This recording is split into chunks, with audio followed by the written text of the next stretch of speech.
ये भी कहा जा रहा है कि बहुजन समाज पार्टी का राष्ट्रीय पार्टी का दर्जा छिन सकता है, क्योंकि इनकी भी एक सीट नहीं है और इंडियन नेशनल लोकदल की भी एक सीट नहीं है। और चुनाव आयोग के जो नियम है उसके अनुसार अगर कोई भी पार्टी लगातार 2 चुनाव यानी कि लोकसभा और विधानसभा चुनाव में उसको अगर निर्धारित वोट नहीं मिलते हैं तो उसका स्टेट पार्टी का दर्जा छिन सकता है। लोकसभा चुनाव में इंडियन लोकदल को 6% वोट मिले थे और 1 सीट मिली थी, या फिर माफ कीजिएगा, लोकसभा चुनाव में अगर आपको अपनी पार्टी का दर्जा बना करके बचा करके रखना है तो आपको 6% वोट चाहिए और 1 सीट चाहिए, या फिर 8% वोट की जरूरत होती है लोकसभा चुनाव में। और अगर विधानसभा की बात करें तो 6% वोट आपको चाहिए होता है और 2 लोकसभा सीटें या 2 विधानसभा सीटें चाहिए होती हैं। और अगर ये सब नहीं होता है तो फिर वो चुनाव निशान छिन सकता है। अब 2019 के लोकसभा चुनाव में 1.89% और विधानसभा चुनाव में 2.44% जो है इंडियन नेशनल लोकदल का परसेंटेज था।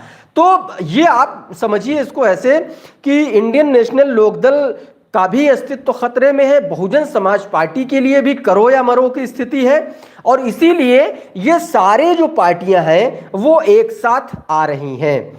तो उत्तर प्रदेश से लेकर के हरियाणा, महाराष्ट्र तक बहुजन समाज पार्टी अपनी तैयारी कर रही है और आने वाले वक्त में एक बड़ा बदलाव बहुजन समाज पार्टी में देखने को मिल रहा है। जिस तरीके से बहुजन समाज पार्टी सड़कों पर है और उत्तर प्रदेश में जिला कमेटियों का गठन शुरू कर दिया है, 5 जिलों से शुरुआत हो चुकी है। संगठन के तौर पर अगर देखें तो पुराने जो लीडर्स हैं बहुजन समाज पार्टी के, जो मेरी सोर्सेज से बात हो रही है उसमें बहुत सारे ऐसे लीडर्स हैं वो वापस आ रहे हैं। बहुजन समाज पार्टी के पुराने लीडर्स वापस आ रहे हैं। इसके साथ साथ जो यूथ का कॉम्बिनेशन है, यानी कि अनुभव और यूथ का जो कॉम्बिनेशन है वो बहुजन समाज पार्टी बनाने की कोशिश कर रही है। एक नाम सबसे पहले स्वामी प्रसाद मौर्य का चल रहा है, बहुत तेजी से ये नाम चल रहा है, सोशल मीडिया में चल रहा है, इसकी कोई आधिकारिक पुष्टि नहीं है। और मुझे हाल फिलहाल में नहीं लगता है कि अभी हाल फिलहाल में स्वामी प्रसाद मौर्य बहुजन समाज पार्टी में आ रहे हैं। विधानसभा का जो मुख्य चुनाव होगा 27 में, उसके आसपास उनकी एंट्री हो सकती है। इधर हाल फिलहाल में मुझे नहीं लगता कि स्वामी प्रसाद मौर्य को पार्टी लेने वाली है। तो बहुत सारी चीज़ें चल रही हैं एक साथ, सक्रियता ग्राउंड पर है। इसके अलावा संगठन को लेकर के आकाश आनंद लगातार चर्चा कर रहे हैं। अच्छा, दूसरी बात, एक और बहुत महत्वपूर्ण बात है, कल एक भारतीय जनता पार्टी की बैठक हुई। इसमें भारतीय जनता पार्टी की जो राष्ट्रीय संगठन महामंत्री हैं BL संतोष, जो सारा भारतीय जनता पार्टी का पूरे देश में चुनाव प्रचार से लेकर के तमाम सारी संगठन और रणनीतिक कामकाज देखते हैं, एक पूरी कंपनी है वाराहे, उसको लीड करते हैं, जो प्रोफेशनल कंपनी है, चुनाव लड़वाने का काम करती है, उड़ीसा में काम कर रही थी ये कंपनी। कल एक बैठक हुई उत्तर प्रदेश में, बहुत महत्वपूर्ण बैठक हुई और उसमें इस बात पर चर्चा हुई कि दलित वोट बैंक जो है वो भारतीय जनता पार्टी से कहाँ खिसक गया, कैसे खिसक गया। इसमें भारतीय जनता पार्टी के जो SC मोर्चा के जो पदाधिकारी थे वो थे।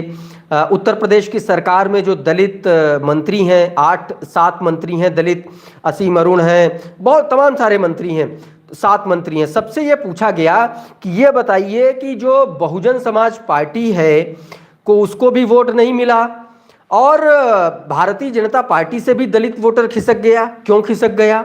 तो यह सामने आया कि भारतीय जनता पार्टी के जो पदाधिकारी हैं, जो निचले लेवल के कार्यकर्ता हैं, उनकी अनदेखी की गई और इसकी वजह से जो मैसेज था, जो इंडिया अलायंस ने मैसेज दिया संविधान बदलने का, आरक्षण को खत्म करने का, वो मैसेज को काउंटर नहीं कर पाई भारतीय जनता पार्टी। और इसके पीछे तमाम सारी वजहें बताई गई।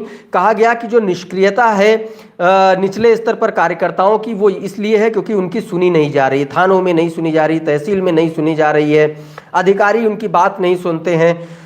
तमाम सारे ऐसे मुद्दों पर चर्चा हुई जिसको लेकर के भारतीय जनता पार्टी के जो संगठन महामंत्री हैं, राष्ट्रीय संगठन महामंत्री BL संतोष, उन्होंने इस पर चर्चा की और उन्होंने कहा कि इस बार जो है बहुजन समाज पार्टी भी चूंकि फुल फ्लेज से मैदान में है, तो एक बड़ी रणनीतिक काम के तौर पर काम करना पड़ेगा और इसके लिए भारतीय जनता पार्टी अब जो है गांव-गांव जाएगी और दलितों के घर घर जाकर के संवाद करेगी।